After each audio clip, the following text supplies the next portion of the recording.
दोस्तों नमस्कार। 22 जनवरी को जब प्रधानमंत्री नरेंद्र मोदी ने मंत्रोच्चार की गूंज के बीच श्री राम मंदिर में प्राण प्रतिष्ठा की तो बिल्कुल साफ था कि वो अपनी हिंदू हृदय सम्राट की छवि पर जो है पूरी तरह से खरे उतर रहे हैं। भारत में बहुत से लोग ये मानते हैं कि उन्होंने अपनी ये छवि जो है बहुत सोच समझकर जो है गढ़ी है। ये एक बड़े नैरेटिव का हिस्सा है।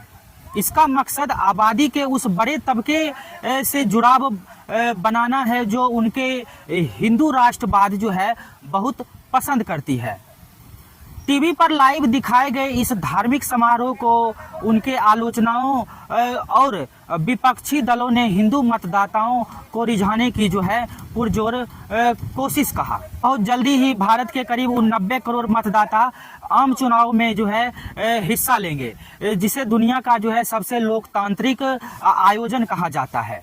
नरेंद्र मोदी ने बीजेपी को पिछले 2 चुनाव में जीत दिलाई। उन्हें पार्टी के सबसे बड़े चेहरे के रूप में पेश किया जाता है। आखिरकार क्या वजह है कि मोदी इतने लोकप्रिय और कामयाब हैं? प्रधानमंत्री नरेंद्र मोदी के समर्थक ये मानते हैं कि उनकी जिंदगी का सबसे गर्व भरा लम्हा जो वो था जब पिछले साल जून में जो है उन्हें व्हाइट हाउस में सम्मानित किया गया था। अमेरिकी सांसद के संयुक्त सदन में उनके भाषण के दौरान बार बार तालियां बजती रही। यह सम्मान उनके लिए निश्चित रूप से निजी जीत जैसा था।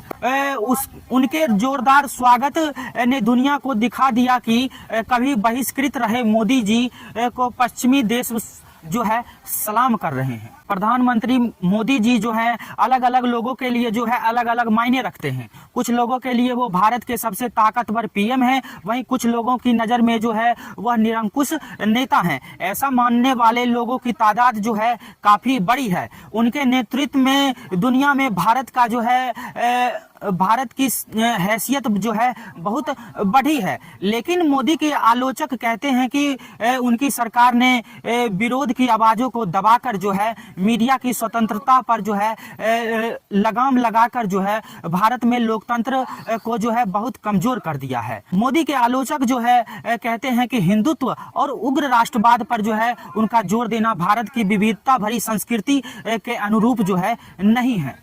बहुत से लोग मानते हैं कि मोदी खुद को एक टेक्नोक्रेट की तरह पेश करते हैं, जिनके कामकाज का तरीका कारोबार, पूंजी, निवेश और विकास को बढ़ावा देने वाला है। विरोधी हो या समर्थक, मोदी दोनों के बीच उग्र भावनाएं जगाते हैं। उनका संयत और संतुलित विश्लेषण शायद ही जो है कभी देखने को मिलता है। नरेंद्र मोदी करीब 10 सालों से सत्ता में हैं। कहा जाता है कि उन्होंने दूसरे नेताओं के लिए कहीं कोई गुंजाइश जो है नहीं छोड़ी है। वो सब जगह जो है नजर आते दिख जाते हैं। वो सोशल मीडिया के हर प्रमुख प्लेटफॉर्म पर हैं, वो सरकार के हर मंत्रालय की वेबसाइट के पहले पेज पर हैं, वो रेडियो पर सुनाई देते हैं, वो मन की बात करते हुए नजर आते हैं, वो टीवी पर भी जो है हर जगह छाए रहते हैं। नरेंद्र मोदी जी जो हैं हर जगह होर्डिंग पर कटआउट में वहीं दिखते हैं। अगर आप उनके साथ अपनी तस्वीर जो है चाहते हैं तो बहुत से रेलवे स्टेशनों पर सेल्फी पॉइंट भी जो है मौजूद है और आप जो है वहां पर खड़े होकर मोदी जी के साथ जो है आप सेल्फी ले सकते हैं।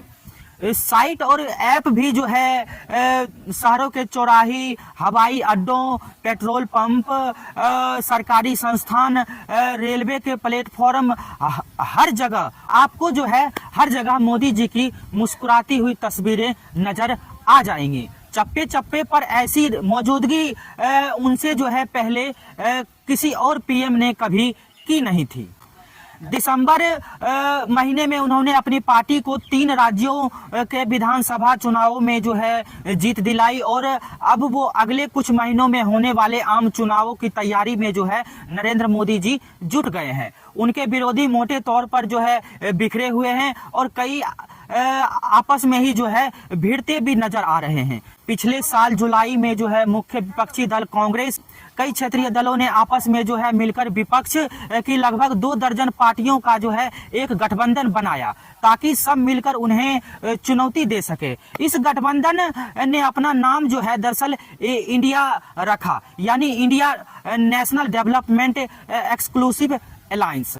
मोदी जी जो हैं बीजेपी के लिए वो स्टार प्रचारक हैं और उन्हें अकेले ही जो है काफी माना जाता है।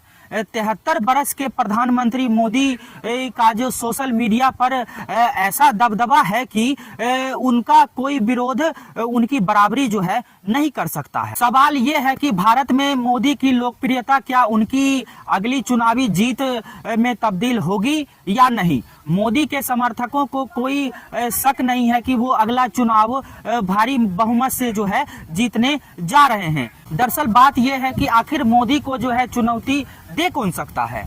इस समय कोई भी नेता इतना मजबूत नहीं दिखता जो उनकी लोकप्रियता के लिए जो है खतरा बन सके।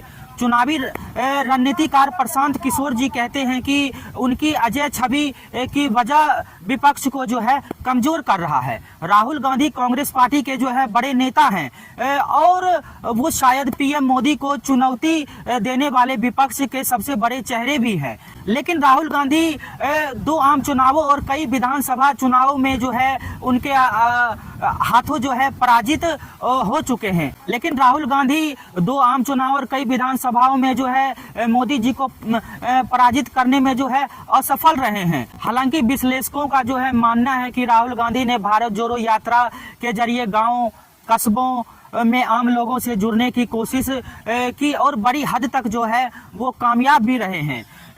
बीजेपी उनकी यात्रा को राहुल गांधी को एक बार फिर से जो है लॉन्च करने का जो है रोड शो कहकर खारिज करती हुई नजर आई। लेकिन ऐसा माना जा रहा है कि इससे उनकी छवि बेहतर हुई है। मोदी जी के समर्थक मानते हैं कि वो मोदी जी जो है एक जबरदस्त वक्ता हैं, लेकिन उनके विरोधी कहते हैं कि वो बड़े आयोजनों को जो है अपनी निजी फायदों के लिए इस्तेमाल करते हैं। हालांकि दोनों पक्ष ये मानते हैं कि वे जो है एक शोमैन हैं, जबकि विरोधी दल दावा करते हैं कि मोदी जी जो है सभा में बिना टेलीप्रॉम्प्टर के जो है वो बोलते नहीं हैं, आम लोगों से जुड़ने में उन्हें महारत हासिल है। तो दरअसल सवाल ये उठता है कि आखिर मोदी जी की जो है कमजोरियां है क्या। किसी को भी जो है इस सवाल का जवाब नहीं पता है और मोदी के उत्तराधिकारियों के बारे में पार्टी की तरफ से चुप्पी अख्तियार जो है की गई है। फिलहाल तो ऐसा लगता है कि बीजेपी ने मोदी के बाद के दौर के बारे में सोचना भी जो है नहीं शुरू किया है। चुनावी रणनीतिकार प्रशांत किशोर तर्क देते हैं कि ब्रांड मोदी की कमजोरी की बात करना ख्याली पुलाव पकाना है। प्रशांत किशोर मानते हैं कि मोदी और उनकी पार्टी के पास ऐसी ताकत है जो उनके सबसे बड़े विरोधियों के पास जो है नहीं है। तो आखिरकार बीजेपी के पास जो है बार बार जीतने के पीछे कौन सी ताकत है। यह हिंदुत्व का आधारी विचारधारा है और जो है बड़ा एक हिंदू वोट बैंक है जो मोदी को हिंदुत्व के नाम पर जो है वोट देता है। उनकी दूसरी ताकत है कि वह नव राष्ट्रवाद या फिर उग्र राष्ट्रवाद तीसरी जो है उनकी ताकत है। सरकारी योजनाओं के फायदे सीधे लाभार्थियों तक पहुंचाना, फिर चाहे वो शौचालय हो, किसानों की मदद हो या आवास योजनाएं। उनकी चौथी ताकत चुनाव लड़ने की क्षमता, धन, बल है।